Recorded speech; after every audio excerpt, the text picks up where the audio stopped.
Shedding blood would be the greatest evil to stain Georgian history. It's unimaginable that something like this would ever cross Shevardnadze's mind. Something like going to Germany after stepping down as the country's president and calling in favors to be appointed as some German region's chancellor or foreign minister, for example. Never. I have no intention of becoming minister, and let me tell you something. I'm not going to idle around either. If anyone, a ruling bloc, government, or anybody else, needs my counsel, I will do it free of charge. And I'm talking about real, hardcore counseling. How about serving as Speaker of Parliament?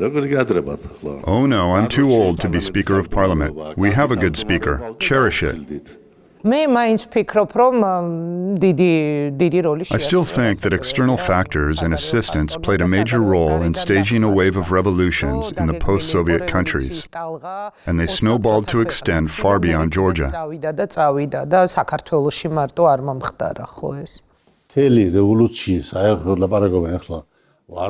All this talk about the Rose Revolution, what else is out there? The Velvet Revolution, all right, but maybe a Cabbage Revolution? What's next? The whole idea of these so-called revolutions is to force the president out. A violent power grab is the only possible legal definition of what happened. Now, some may get offended, but it was a clear case of adventurism.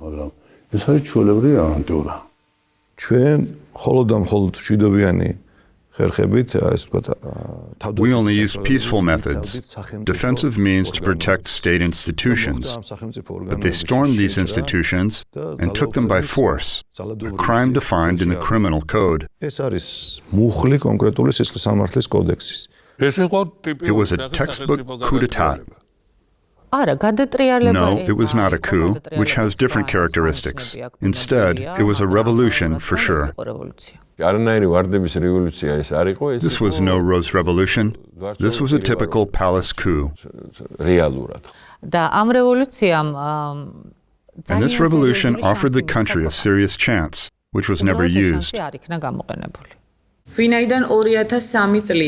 Because of the overwhelming electoral fraud in the November 2, 2003 elections, the peaceful protest rallies of citizens prevented the recognition of the parliament's authority.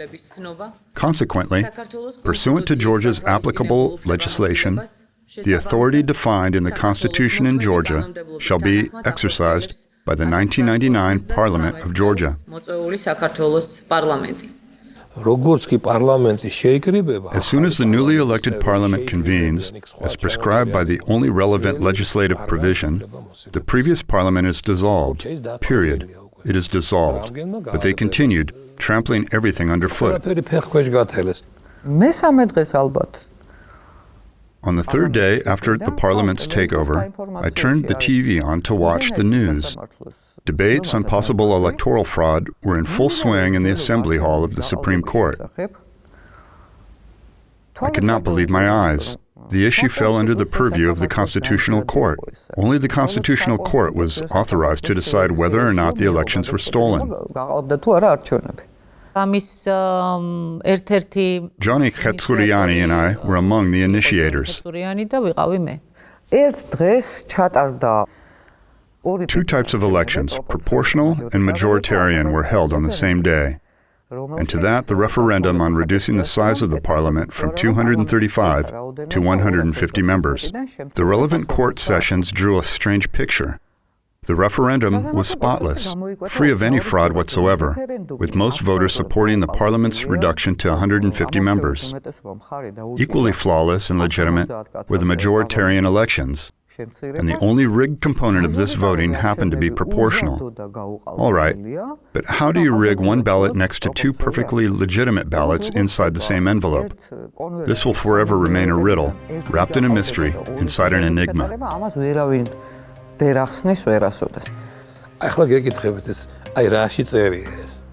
My question is, what kind of justice is it? If one is fraudulent, why aren't the others? This violation applies to the whole package, right?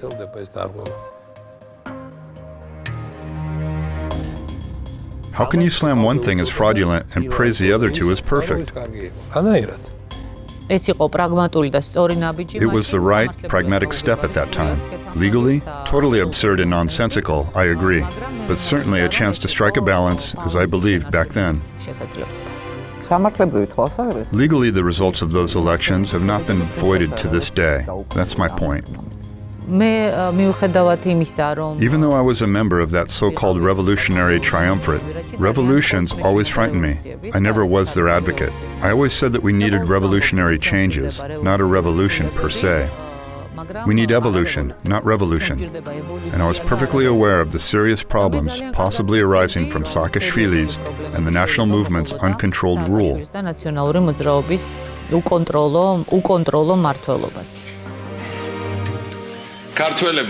Georgians, Aslan is fled. Hachara is liberated.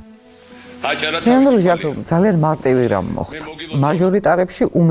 reality, something very simple happened. Shevardnadze's team claimed victory in the election's majoritarian component because they had bigger names in their party. Without Saakashvili, on the other hand, there were just a handful of recognizable faces, and even those known to a limited circle. Saakashvili, now coming across as a victorious revolutionary, could secure all parliamentary seats for the national movement if he had to hold fresh majoritarian elections, explaining why, after a series of conflicts and eventual deals within the group, the proportional elections were abolished, validating only the majoritarian voting's results. I do not want the parliament to comprise only of the national movement. I wanted those elected through majoritarian voting to stay, because some of them, not that I'm saying that they were perfect, but some of them were mature, experienced people.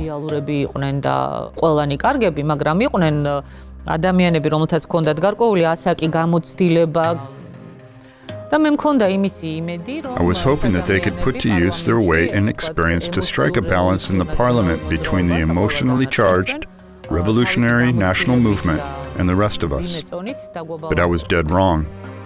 In just a couple of months, almost all of them crossed the aisle and were taken by the national movement and Saakashvili under their wing. I do not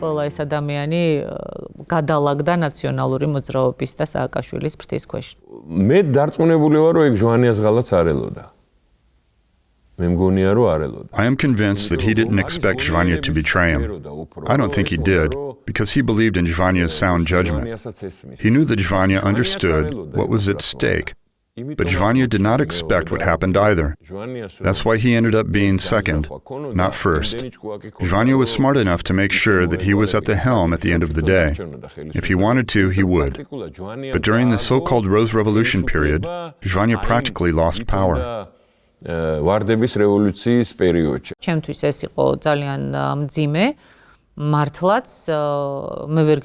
It took a heavy emotional toll on me.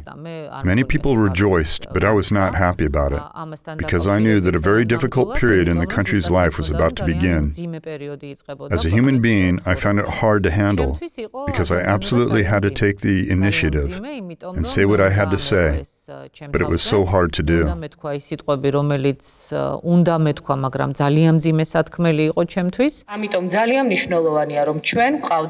Importantly, we must have one presidential candidate, and we have agreed that this presidential candidate is Mr. Mikhail Saakashvili. ვფიქრობდი იმას, რომ მე და ჟვანია შევძლებდით სააკაშვილის, არ მინდა სიტყვა გაკონტროლება გამოვიყენო, მაგრამ ყოველ შემთხვევაში კორექტირებას, ესე ვთქვათ. I thought that Shevardnadze and I would be able to put Saakashvili right, so to speak. I'd rather not use the word control. I thought it was possible, and I was hoping that it would benefit the country. Unfortunately, though, Shevardnadze decided to prove to Saakashvili that he was not going to double-cross him, that he was a loyal supporter, leaving no room for a third wheel. Practically the day after we nominated Saakashvili for president, they started a game of their own. I think it was Shevardnadze's fateful mistake. მე ვთვლი რომ ჟვანიამ ამით დაუშვა საბედისწერო შეცდომა. ჟვანიას მიმართ ბოლომდე იყო ლოიალური. He was loyal to Zvanya to the very end. Strange, isn't it? Loyal to the very end. I don't remember him saying a single bad word about Zvanya in interviews with us, even after the resignation. Generally, without Zvanya joining the team, things could have taken a different turn, and he might have become the country's next leader. გუნდში და სხვანაირად რომ წასულიყო პროცესები შეიძლება შემდეგი ლიდერი ქვეყნის ყოფილიყო ზურაბ ჟვანია. ზურაბ ჟვანია ყველაზე უფრო ახლო იყო ჩემთან. Zurab Zvanya was my closest longtime associate, and I really trusted him. But after the misunderstanding, we drifted apart. I don't think it benefited either of us. მთელი იმ სპექტრიდან ის ხედავდა ჟვანიას, როგორც იმ მოღვაწეს, რომელიც შეიძლებოდა მის შემდეგ. He singled out Zvanya as someone likely to come into power after him. Zvanya would not be elected president, but he could serve as prime minister from the ruling party in a parliamentary system. It's just that Saakashvili was quick to ride the wave of revolution. I think Shevardnadze was expecting Zvanya to take over, if not immediately, at least in a couple of years after the expiration of Shevardnadze's term. But things got out of control, out of Zvanya's control, not Shevardnadze's control, because this process was not of Shevardnadze's own making.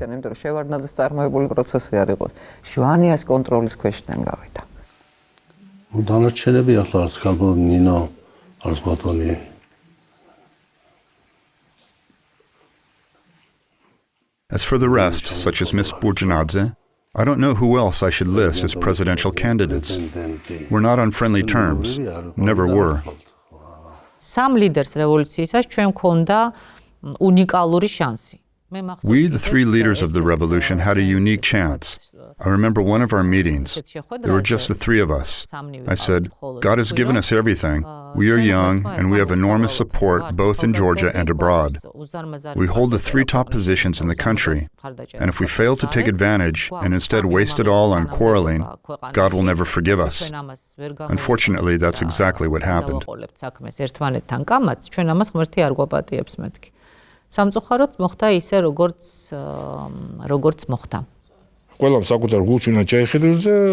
People must come clean with themselves and answer this question.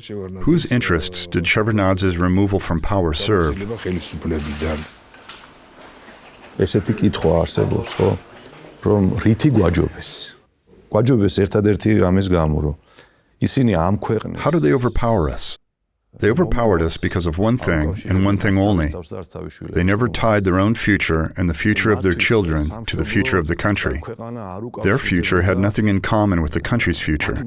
Unlike us, they could stoop, well, it's like in the Caucasian chalk circle. You let go of your beloved.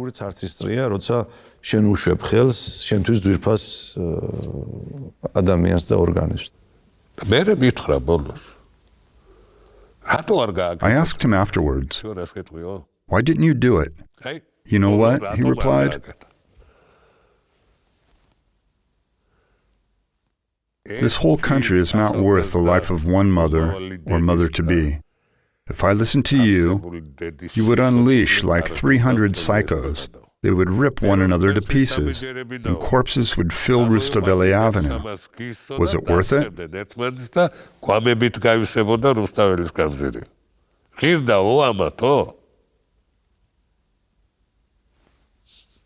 And he concluded by saying, you think you're wise, and Shevardnadze has gone senile, don't you?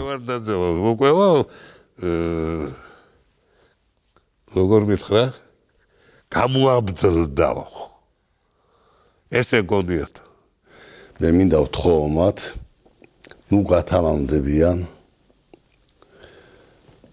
I want to ask them, don't get overconfident. Be careful, be watchful, and maximally take into account the population, the people. Our people were in need when I was at the helm, and they are in need today. Popular attitudes are shaped by the way workers live. Pay greater attention to democracy. Any limitations to democracy, in any form, are unacceptable. If there's anything I am proud of, it is the fact that, in the course of 10 years, I managed to build Georgian democracy. 10 წლის განმავლობაში საქართველოში მე შევქმნი ქართული დემოკრატია. პრეზიდენტი, რომელიც მოვიდა საბჭოთა პერიოდიდან. ანუ ადამიანი, რომელიც იყო A person with his roots in the Soviet era, someone who had served as first secretary of the Communist Party's Central Committee and then as Soviet foreign minister, proved far more democratic as a president than the one after him, a president elected through a democratic revolution. That's a fact because at that time, democratic institutions operated absolutely freely. There were media outlets, NGOs, and the same parliament for one. თავისუფლად იყო ეს მედია, იყო ეს არასამთავრობო ორგანიზაციები, თუ თუნდაც პარლამენტი. They must understand that they are the ones in need of democracy. What is democracy? Democracy is a medicine, a healer that helps you not turn into a dictator. That period brings to mind these words from the Caucasian chalk circle, almost an age of justice. That's exactly what that period was.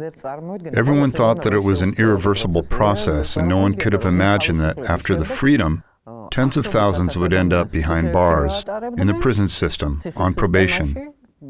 Hundreds would be killed by law enforcement in the streets. Media would be raided. People dropped their guard, believing that things would never change, never ever. Unfortunately, processes in the wake of the revolution took shape much the way any revolution inevitably takes. Speaking of, a revolution is nothing but a triumphant riot.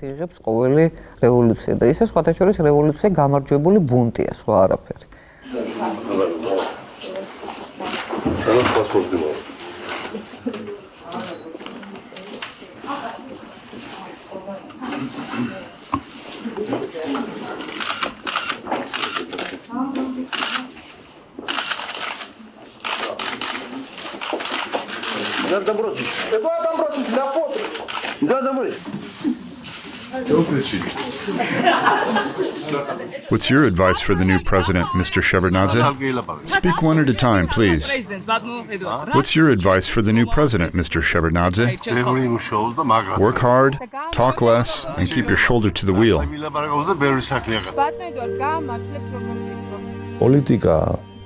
Politics is not just about coming, but also about leaving.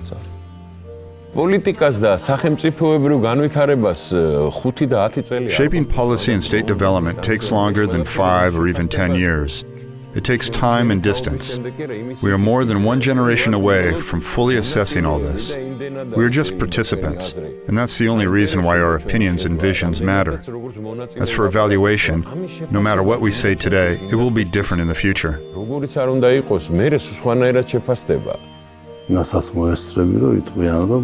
I will live to see the people say that Georgia had a president, not necessarily a great one or godlike, but a president who took charge over a country in shambles, brother against brother, and he started from scratch. And now, we are a state, and more will be accomplished tomorrow.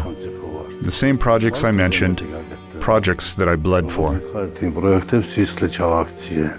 დღეს როცა ჩვენ ვლაპარაკობთ დიდ პროექტებზე, ყველანი ვართ ამისი მოწმე, რომ ეს ყველაფერი ეს დიდი As we are talking about big projects today, we all can see that these globally important and acknowledged endeavors started under Shevardnadze, but perceptions got somehow twisted down the road, and under the influence of this propaganda, people tend to believe that reforms started in 2003. But we know that the country is becoming part of the world, and these major projects took place under Shevardnadze and should be credited to him. If anything, the words, "I am Georgian and therefore I am European," were pronounced when Shevardnadze was at the helm, and this says it all.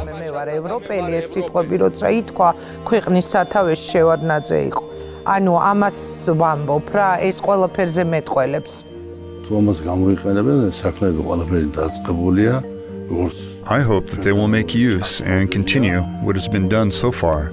The stage is set.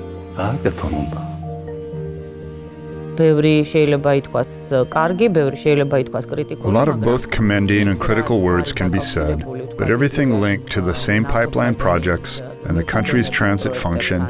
Here, Shevardnadze takes all the credit, and I think Shevardnadze was the only one up to the task. It's kind of disappointing when you're appreciated abroad more than in your own country. Propaganda has somehow downplayed his role. It seems that their master plan was just to erase that period altogether. I was so worried after his resignation, and after this campaign against him snowballed, I was afraid that he would be arrested. Things were sort of going in that direction, and I was really worried, not as a journalist, but as a human being. Not because Shevardnadze was my interviewee, but because we had developed human bonds.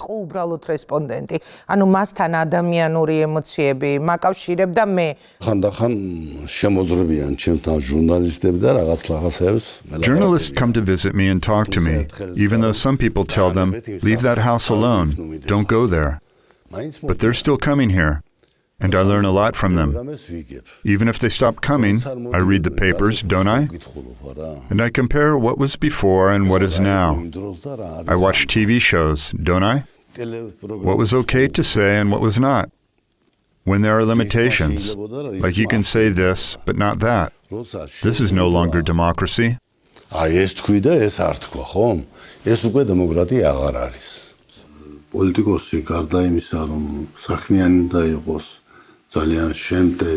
Besides being action-oriented, a politician must also be resolute, committed, and magnanimous, because magnanimity pays off. Now he's talking about being rough, about repressions, and stuff like that. Well, it may sound all right for a month or two, without arousing protest, but as time goes on, it becomes harder and harder to handle. If he resorts to repressions, people will not put up with it.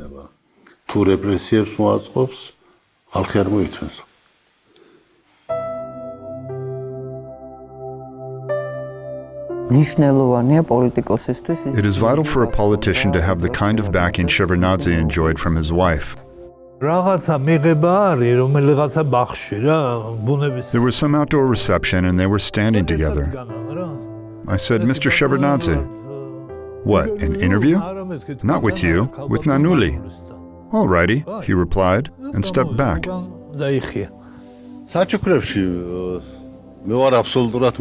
totally clueless when it comes to choosing presents. I just can't do it. I'm horrible at choosing presents, including for my wife. I haven't bought her anything yet, but I'll figure something out.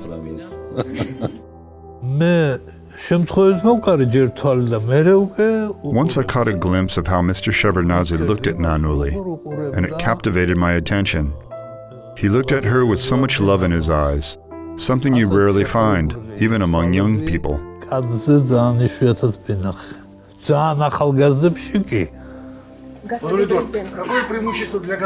Come down here, please. Come down? No, it's just that you're scaring us from up there. The eyes of an enamored young man were glowing with love under Mr. Shevardnadze's gray hair. Mother's factor, when she was seriously ill in her final couple of years, took a heavy toll on Dad's disposition and spirit in general.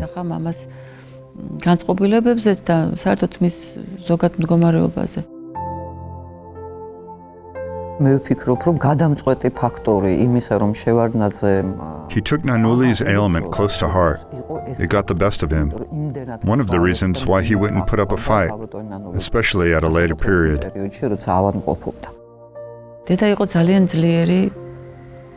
Mom was his firm supporter. I've seen Dad lose heart in certain situations. It happens to everyone. It may be a momentary lapse, but everyone feels once in a while that they just can't go on. But Mom, she always stood by him, and I'm talking about their entire life together, not the later events. She stood by his side and encouraged him. No, Edo, we must be strong. We must press on. Mom was a real fighter.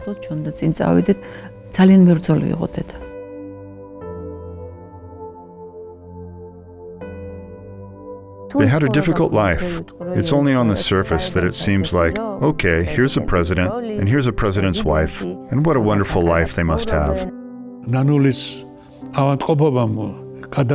Nanuli's ailment pushed Eduard Shevardnadze toward giving up on everything. He just couldn't go on without her, and that's exactly what happened. After grandmother's death, grandfather was visibly on the gradual decline because of losing his better half.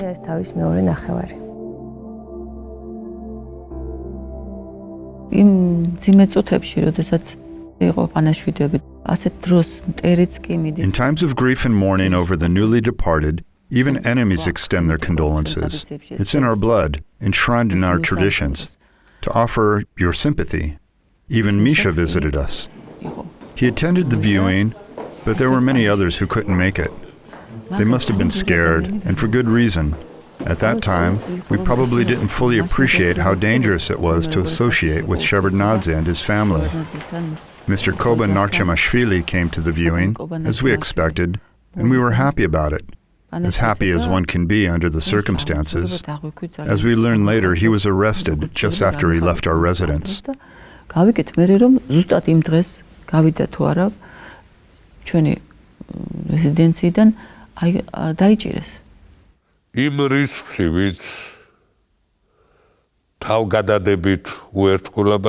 Krtsanisi was one person who remained loyal to Mr. Shevardnadze to the very end, something they just couldn't let slide.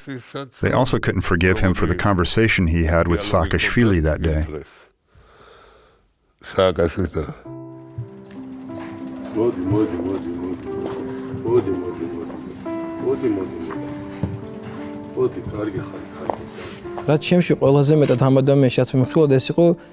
What attracted me most was his attitude towards his family, the way he loved his wife, children, grandchildren. The sanctity of family was what he cherished to the highest degree, a quality missing these days.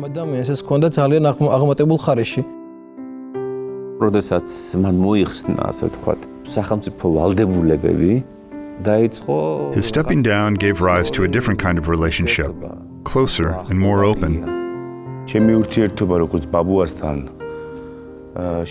My relationship with Babu can be divided into two parts, during his presidency and after his resignation. Unfortunately, given his busy schedule, his contact with the rest of the family throughout the first period was quite limited. My acquaintance with grandfather started in earnest after his resignation. It was a sheer delight going up to Krtsanisi in the afternoon, dining and discussing the events of the 1980s and history in general over a cup of green tea or a snifter of cognac. Babu was warm, laid back, and sometimes even reserved.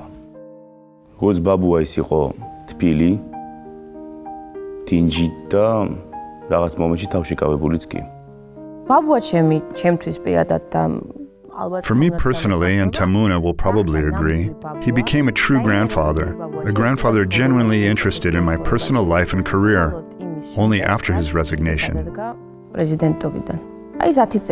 He called, asked questions, and complained if I didn't visit him to tell him everything. What a grandfather is expected to do, he did in the last 10 years of his life. And I'm really happy that we had these 10 years to have Babu just for ourselves.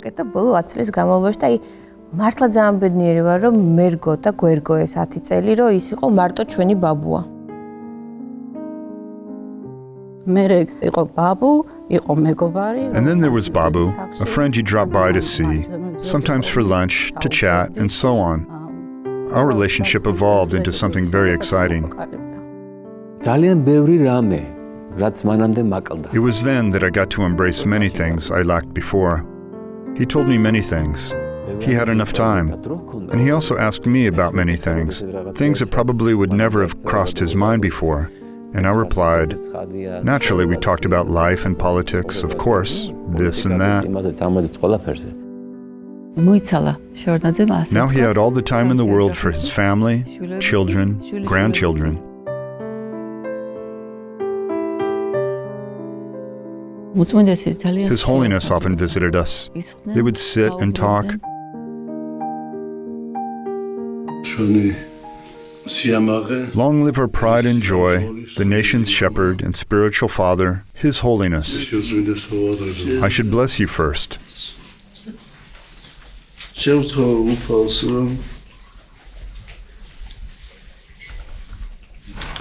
I implore God to grant you a sweet and contented life, and most importantly, to live to see a unified and jubilant Georgia.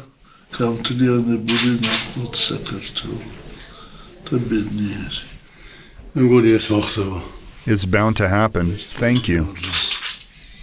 His Holiness called me in and said, "You must bring Holy Communion to Mr. Shevardnadze." I was caught by surprise. I had the liturgy to serve, and I didn't know back then that a church operated at his residence. When I arrived to serve, and I had a habit of arriving an hour earlier, I found Mr. Shevardnadze all dressed up. After I greeted him, he told me, "Father Shalva, I want you to hear my confession.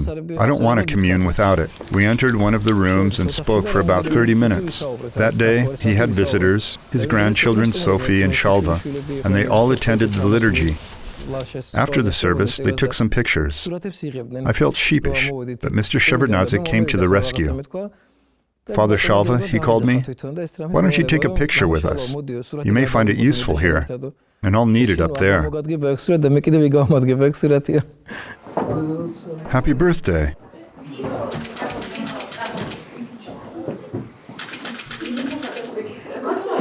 Are you feeling all right?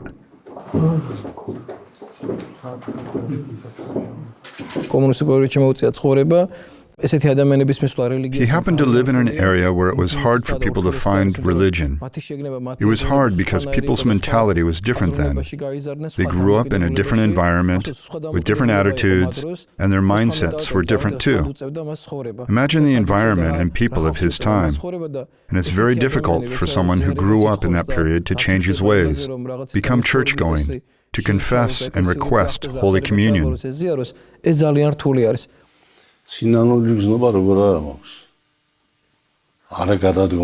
There are things I regret, of course, but not resigning. What I regret most involves Abkhazia, that I haven't been able to return Abkhazia and solve the Georgian-Ossetian conflict. This causes me the deepest regrets and heartbreak.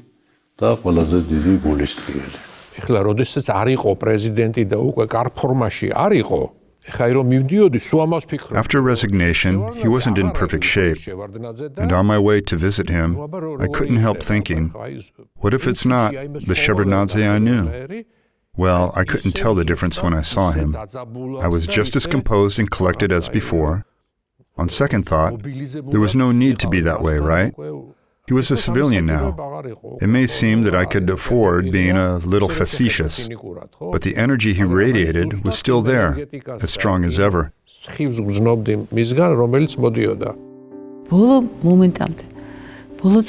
He followed his daily routine, schedule, until the very end. That's the way he was, and he couldn't do otherwise. I'm not sure it was good for him in his condition, but he worked really hard, reading on end, writing a lot, for as long as he could, of course. And he also had his appointed visiting days and hours.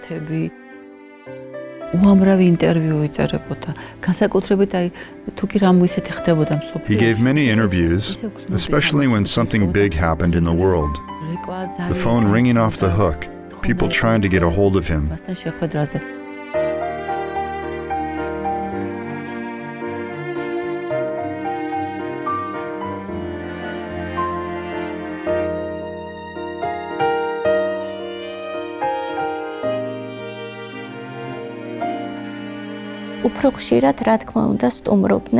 His most frequent guests included ambassadors from the United Kingdom, Germany, Iran, and of course the United States. They all made sure to see him at the beginning and end of their tenures.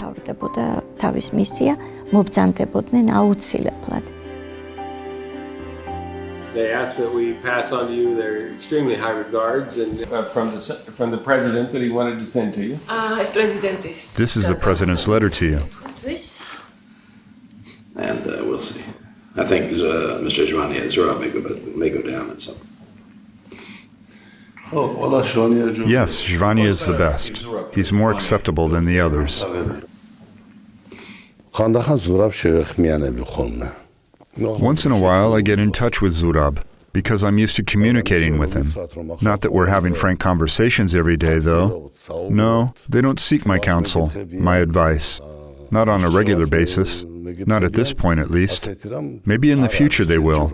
And if they do, it'll be good. If not, it won't hurt me or them in any way.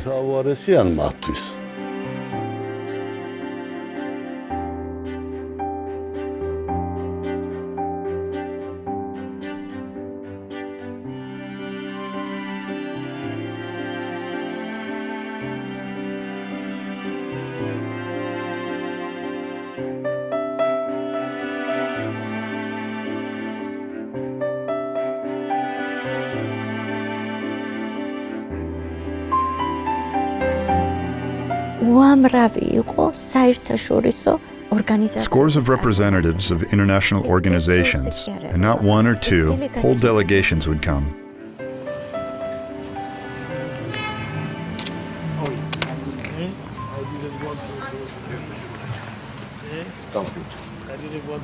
How are you? Not bad.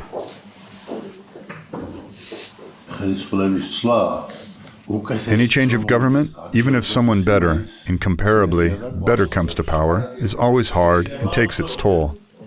I wish you happiness. Thank you. But you must just bring it there. Sure. No, not all. No. I can't. But you get full of beautiful things here. Okay, don't come down. Don't come down. Just take this. Okay. My regards to our friends in the EU. To our friends in the European Union. All our common friends.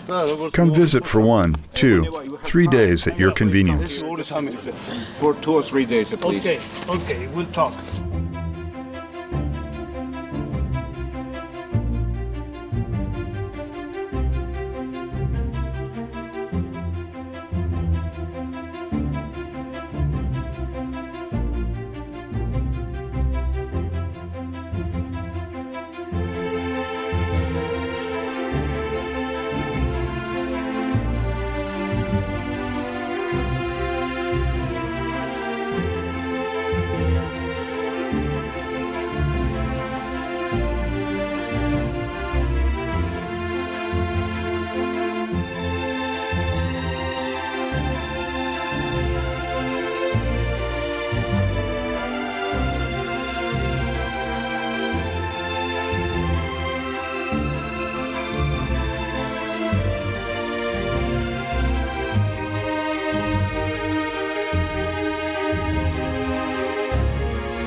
Firstly, I would like to thank the organizers of the November 21st, 2003 coup.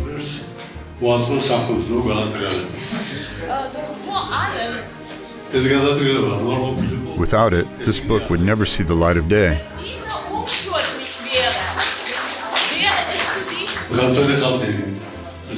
A blessing in disguise, as the wise Georgians would say.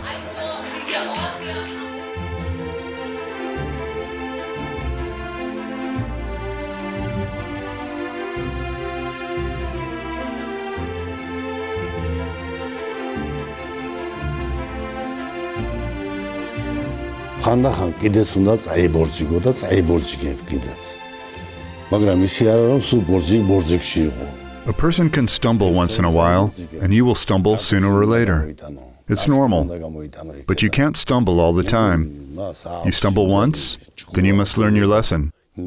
I think they are smart, wise, intelligent enough to learn it. I really want to believe this. Now, some of them think that I rejoice when something bad happens, but that would make me an enemy of my own people, an enemy of my own children, and that's not true. Their every success is my success too, even though I have no part in their successes. And their failures, every time they stumble, are my personal failures, for which I am to blame.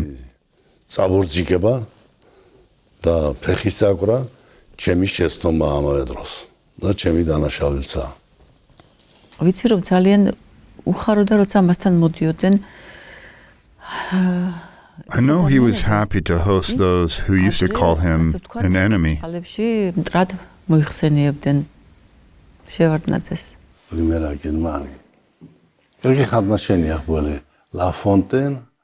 Did La Fontaine and Schroeder get along? They were friends, good friends, best friends. We used to work together. One was Secretary General, and the other was future Prime Minister, and so on and so forth. But then whatever happened, happened. I can't say that one is bad and the other is good, but it was bound to happen. We're only human. They were different, and apparently, as they matured, they decided to work more independently, or something may have upset them.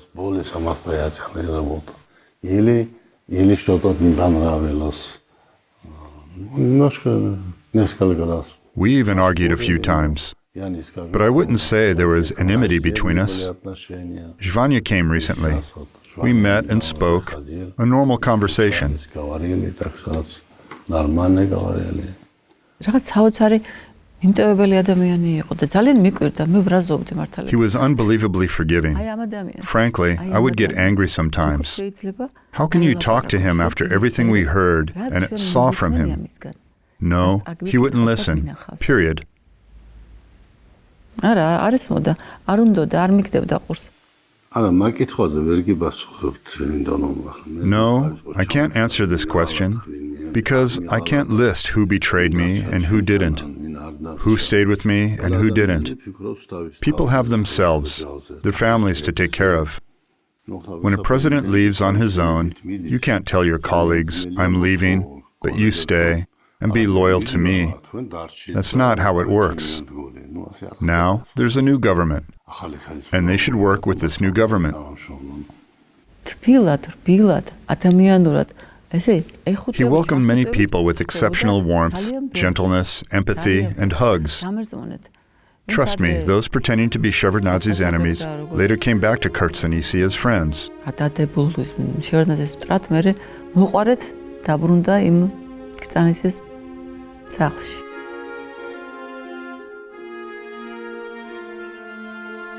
დღე ყველა მისვლაზე სულ სხვადასხვანაირი გიორგი ხდებოდა თითქმის აი ყველა წევრის შემდეგ ის იცვლებოდა დამოკიდებულება მისი ძალიან იცვლებოდა ბოლოს სულ თითქმის Each time I visited him, I found a different Georgi. He transformed after each liturgy, and so did his attitude.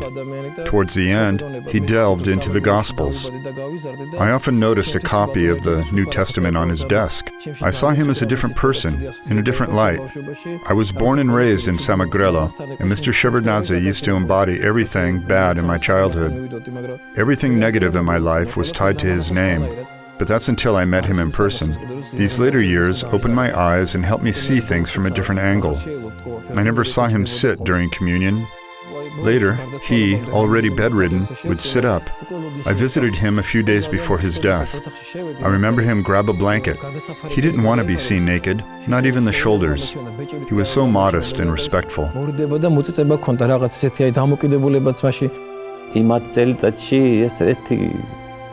Those 10 years until he succumbed to illness were years of happiness. He had amazingly expressive eyes. Toward the end, he spoke to us with his eyes, and he told us a lot with his eyes. That's how he communicated. He never lost a sense of humor. I remember one episode. He can't really talk anymore, but he's trying to tell me something. What? I ask him. He's trying to say something. What? I ask again. Then, in an attempt to figure out what he's trying to say, I suggest something totally outlandish, believing that my guess is dead on. But he just cracks up, laughing uproariously. I asked him once, Dad, is something bothering you? You don't have a fever, I know, but something seems to be bothering you. I was really concerned. He looked up at me, laughing. What's bothering you? I asked. My wit, he replied. If someone has been put through every circle of heaven and hell, it must be Shevardnadze. No matter what, my people and I went through one of the most difficult periods in the history of Georgia. Unfortunately, we Georgians have a short memory. We forget prominent figures fast. We may mention them as someone in the past, or not mention them at all, but we have no right to do that, because we make history. If Georgia is looking to Europe today, Mr. Shevardnadze takes all the credit, of course. Back in his time, David the Builder was the most unpopular Georgian king. But today, well, you know, the same goes for Georgi the Brilliant. Time puts everything into place. In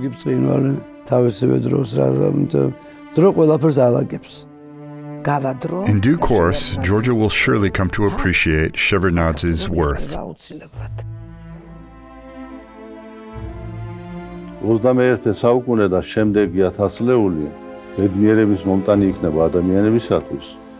The 21st century and the next millennium will bring happiness to humanity as long as politicians, statesmen, and ordinary citizens learn a new way of thinking.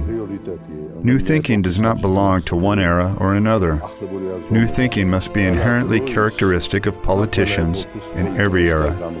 I appeal to my posterity, the youth of the 21st and subsequent centuries. Never forget this truth.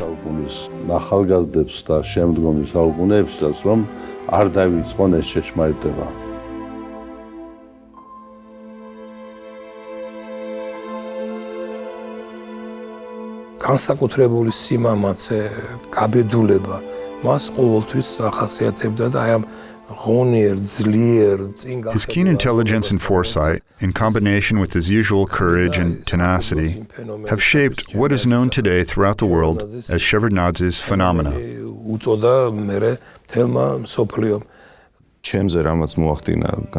His neutral attitude towards human temptations made a lasting impression on me, and his strong will, unbelievable patience, and intuition. და მოთმინების უნარი, რაღაც გასაოცარი მოთმინების უნარი, ინტუიცია, integrity, deep-rooted principles, foresight, nobleness, forgiveness, and true love of a human being. Warm, courageous, complex, attentive, sympathetic. For me, he was a great persona. For me, he was Babu. And I believe that when people depart, they don't really leave us, but remain with us forever. For me personally, my grandfather's most prominent feature was his ability to retain his humanity in any situation.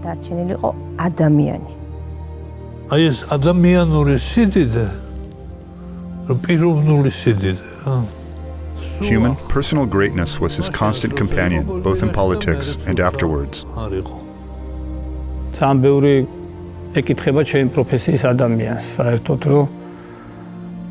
People in my line of work are often asked if it's worth putting your life on the line to protect someone else's. Let me tell you that Mr. Shevardnadze was one person certainly worth laying down my life for.